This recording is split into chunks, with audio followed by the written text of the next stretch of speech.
Hello, कैसे हैं बच्चों आप सब लोग। गर्मियों की छुट्टियों में मस्ती कर रहे होंगे और थोड़ा थोड़ा पढ़ते भी रहना, क्योंकि रिवीज़न चलता रहता है तो कंटिन्यूटी बनती रहती है। तो आज हिंदी कोर्स ए का चैप्टर है अट नहीं रही है। वो सूर्यकांत त्रिपाठी निराला जी की 2 कविताएं हैं इसमें पाठ में। पहली थी बादल और अब है अट नहीं रही है।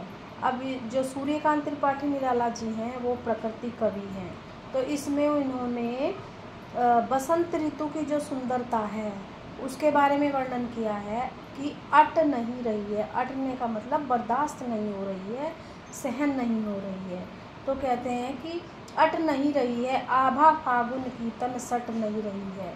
फागुन के महीने में बसंत ऋतु आती है और जनवरी में जो पेड़ पौधे बिल्कुल सूख गए थे सर्दी में और जो पाला पड़ता है उसमें सब पत्ते मर जाते हैं, झड़ जाते हैं। नई नई कोपल शुरू होती है मार्च के महीने में। मार्च का महीना हिंदी का फागुन का महीना होता है और वो बसंत ऋतु होती है। तो उसमें वो कह रहे हैं कि आभा माने सुंदरता, फागुन महीने की सुंदरता बर्दाश्त नहीं हो रही है। चारों तरफ फूल खिले हुए हैं, पेड़ों पर नए नए पत्ते आए हुए हैं और सुंदर वातावरण हो रहा है। अगले पैरे में वो कहते हैं कहीं सांस लेते हो घर घर भर देते हो। तो उन्होंने इसमें इस कविता में मानवीकरण अलंकार का प्रयोग किया है कि जो बसंत ऋतु है वो एक मानो मनुष्य है, प्राणी है।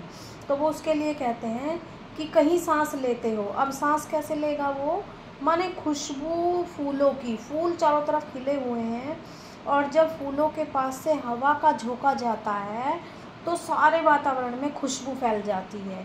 मार्च के महीने में ही सरसों के फूल होते हैं, हर पौधे पे फूल होता है और जब हवा चलती है तो उसमें खुशबू फैलती है।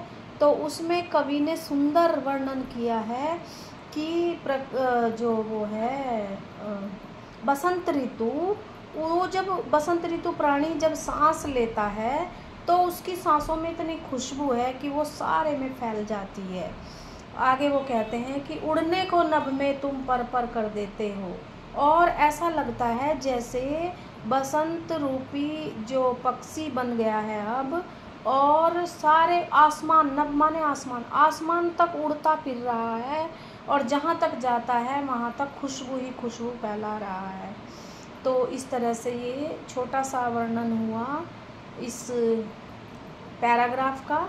अब आगे चलते हैं। वो कहते हैं कि आँख हटाता हूँ तो हट नहीं रही है।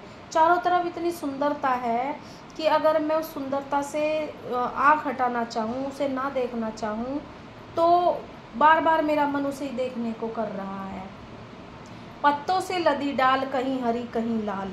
अब वो कहते हैं कि पत्तों से लदी डाल, जो डालियाँ थी पेड़ों की, उन पे छोटे छोटे कोपल जब आते हैं ना पत्तों के तो वो लाल रंग के होते हैं, कभी देखना।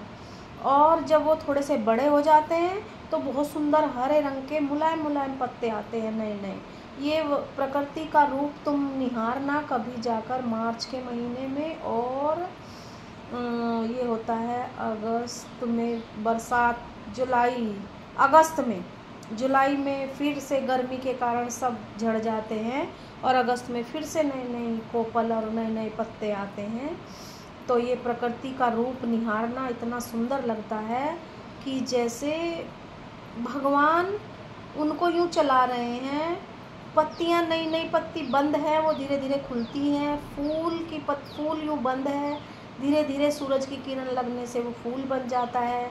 इतनी सुंदर प्रकृति में जो परिवर्तन आता है उसे सुबह 5 बजे उठकर आपको बाहर बगीचे में जाकर देखना चाहिए, निहारना चाहिए और भगवान की इस अद्भुत कृति के लिए उनका लाख लाख बार धन्यवाद करना चाहिए। तो कवि ने भी इस तरह से ही देखा है बसंत ऋतु की सुंदरता को। तो वो कह रहे हैं कि पत्तों से लदी डाल कहीं हरी लाल, कहीं तो हरे हरे पत्ते हो गए हैं और कभी अभी लाल लाल ही हो पाए हैं। कहीं पड़ी है उर्मे मंद गंध पुष्प माल, और पेड़ों पर बेल लटक रही है, उस बेल पर फूल खिल रहे हैं। तो कवि ने कितना सुंदर वर्णन किया है कि फूलों की बेल पत्तों पेड़ों पर इस तरह लटक रही है मानो किसी मनुष्य के गले में फूलों की माला पड़ी हो। पाट पाट शोभा श्री पट नहीं रही है। इतनी सुंदरता जो चारों तरफ बसंत ऋतु की फैली है, जहाँ तक देखता हूँ नज़र भरती नहीं है। और मैं इसको सहन नहीं कर पा रहा हूँ कि किस तरह से प्रकृति हमें इतना सुंदर दृश्य देखने के लिए प्रस्तुत कर रही है हमारे सामने। तो बसंत ऋतु का इतना सुंदर वर्णन मानवीकरण अलंकार सूर्यकांत त्रिपाठी निराला जी द्वारा किया गया है। आशा है आपको समझ में आया होगा। Thank you.